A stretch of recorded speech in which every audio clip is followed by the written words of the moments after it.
ക്ഷേമ പെൻഷൻ മുടങ്ങിയതിനെ തുടർന്ന് സംസ്ഥാന സർക്കാരിനെതിരെ ഭിക്ഷയാചിച്ച് പ്രതിഷേധിച്ച അടിമാലി പൊളിഞ്ഞപാലം താണിക്കുഴി സ്വദേശിയായ അന്നക്കുട്ടി അന്തരിച്ചു.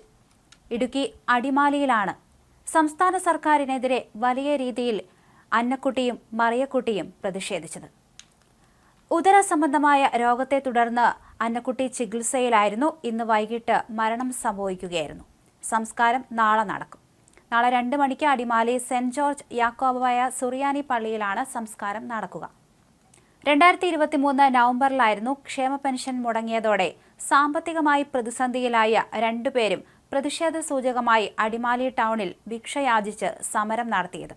ഇത് വലിയ രീതിയിൽ ചർച്ചയായി മാറിയിരുന്നു. വേറിട്ട സമരത്തിലൂടെ വാർത്തയിൽ ഇടം പിടിക്കുകയായിരുന്നു ഇരുവരും. ഇവർക്ക് വേണ്ടി സഹായവുമായി നിരവധി പേർ രംഗത്തെത്തുകയും ചെയ്തിരുന്നു.